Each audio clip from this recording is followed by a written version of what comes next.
Fala galera, tudo bom com você? Voltamos aqui para resolver algumas questões da página 37 e 38. Vou resolver a questão 1, 2 e 3, depois nós vamos selecionar outras questões aí do nosso módulo. Então vamos para a nossa primeira. Nossa primeira diz o seguinte, ó.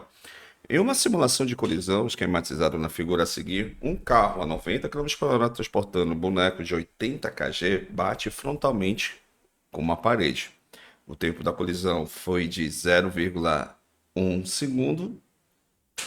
É a alternativa correta. Eu tirei a alternativa para que a gente possa entender legal a parte do cálculo, né?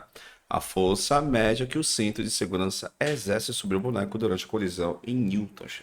Então olha lá. Galera, ele deu pra gente a velocidade.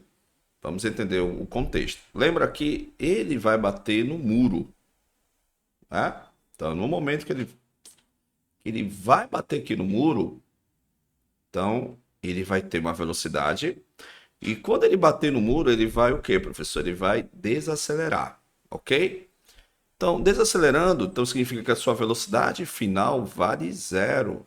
E a nossa velocidade inicial vale 90 quilômetros por hora, que se você fazer a conversão para metros por segundo, dividindo por 9,6, por 3,6, perdão, vai me dar 25 metros por segundo, ok? Então faça aí depois o cálculo.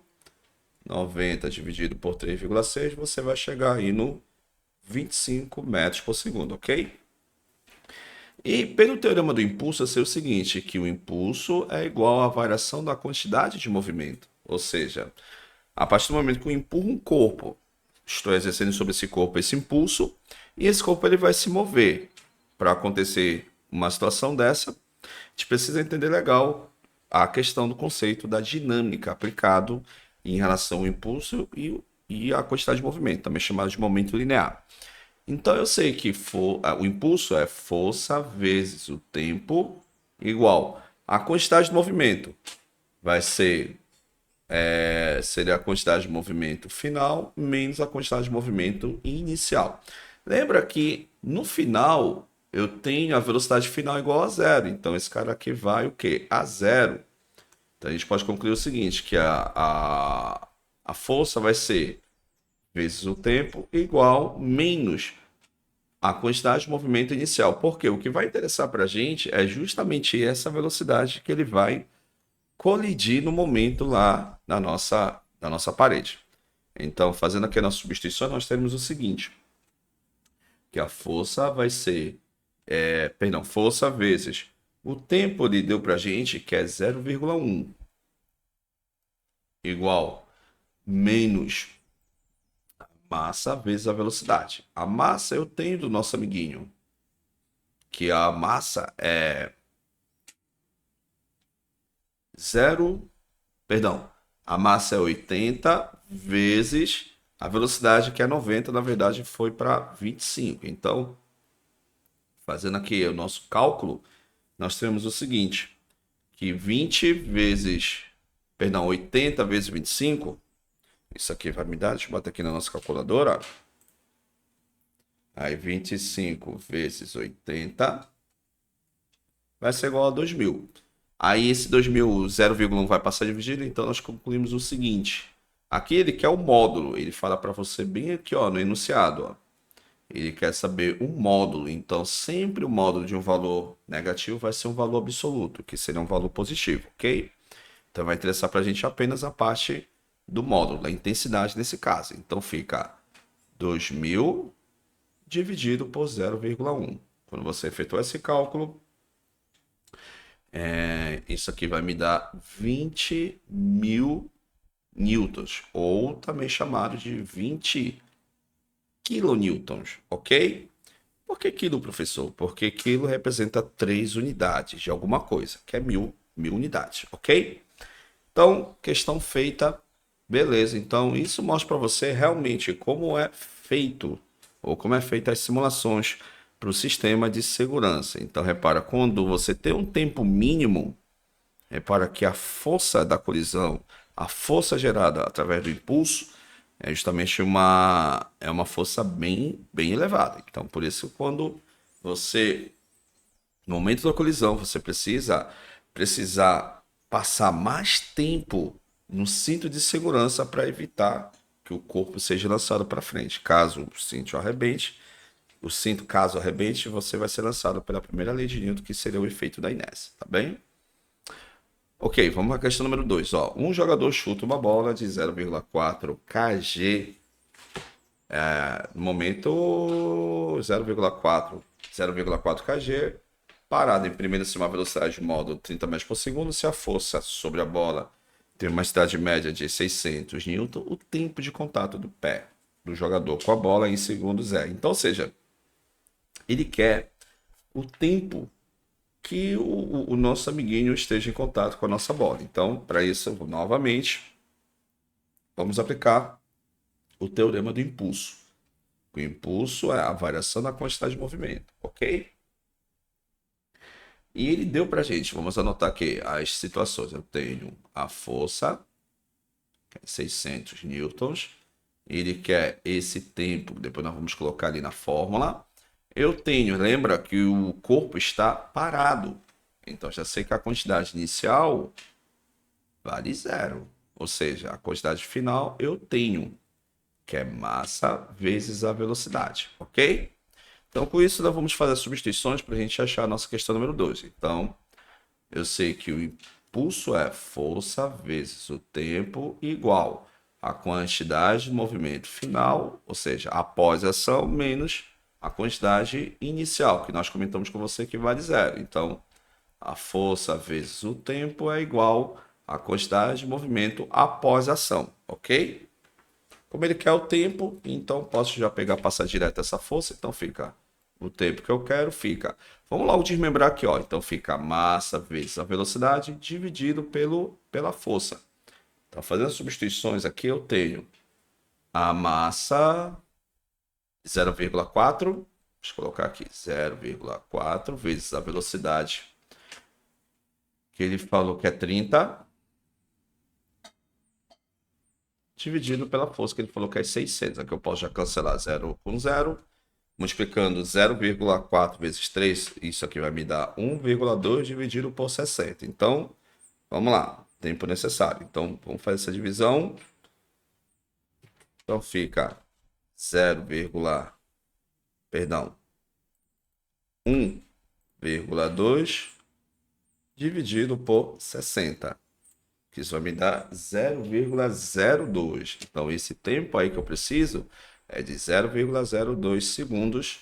Ou também, manda duas casas para a direita, base 10. Então, fica 2 vezes 10 elevado a menos 2 segundos. Ou seja, 2 centésimos de segundos é o tempo necessário para que o corpo atinja essa velocidade com essa força média descrita na questão, ok?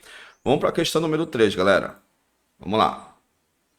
Bem, galera, a questão número 3 é o seguinte. Eu vou ler a partir de uma situação que é a partir daqui, ó, dessa linha para baixo. Porque você tem aqui um cartucho, vou desenhar como fosse um sistema, tá? Onde você tem, você tem um rifle e você tem aqui o sistema balístico.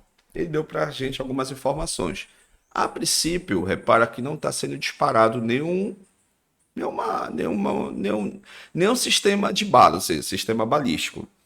Isso é o antes. Vamos colocar aqui como se fosse aqui um sistema balístico, onde você tem aqui vários,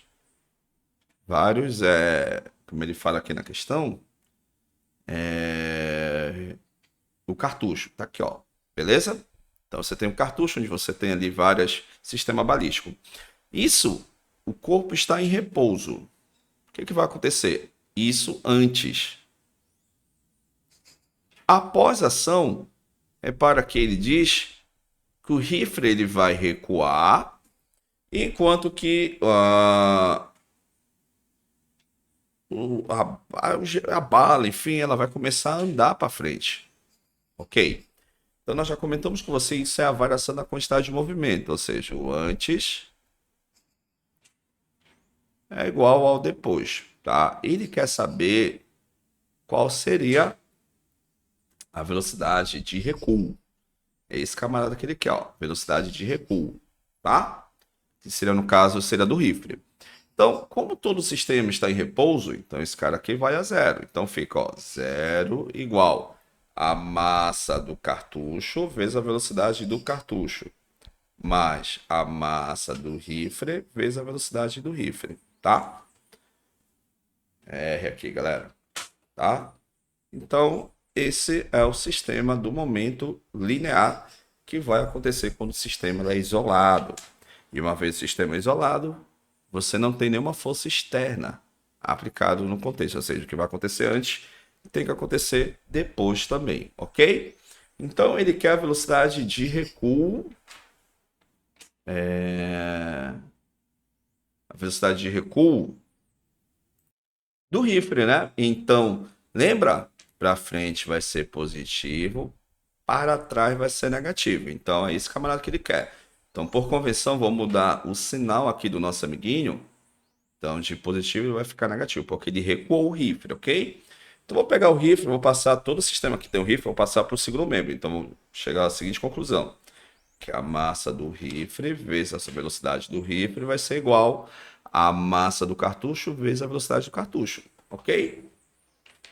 Beleza. Então, a massa do rifle eu tenho, e falou que é 4.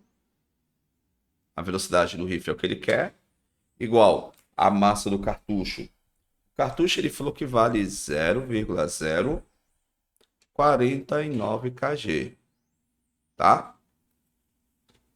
Vamos tirar aqui. Aí vezes a sua velocidade. Ele falou que atinge uma velocidade de 2.700 km por hora. Só que lembra, sistema internacional. Então você divide isso aqui por 3,6. Pronto. Se eu consigo determinar essa aplicação matemática, a gente consegue chegar a essa velocidade de recuo. Então vamos fazer esse cálculo aqui, ó. Então se eu pegar 2.700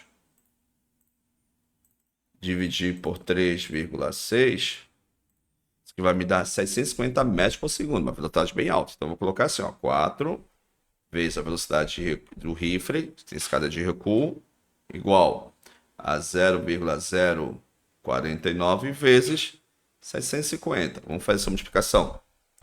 Vezes 0,049 vai me dar 3,75. Então fica 4 VR, que é a velocidade de recuo, né, do rifle, vai ser igual a 3,75. Vou pegar o 4 e passar dividindo. Então, a gente pode concluir o seguinte, que 36,75 dividido por 4. Então, essa velocidade de recuo será dividido por 4, vai ser igual a 9,18. 9,18 metros por segundo. Então, realmente, como o cartucho ele tem menor massa, então por isso que ele chega a essa velocidade. Como o cartucho, o rifle, ele é... Vamos ver quantas vezes o rifle é maior. 4 dividido por 0,049, então haverá uma velocidade menor. Então, tá aí, ó, 81 vezes, ou perdão, 81,63 vezes menor, que maior que o sistema do cartucho. Então, por isso que ele tem uma velocidade menor de recuo, ok? Então, galera, essa foi a nossa primeira parte aí com você, tá bom? Fica na paz, fica com Deus, que nós voltaremos aí para resolver a questão 4 em diante. E valeu, fica na paz e até a próxima. Tchau, tchau.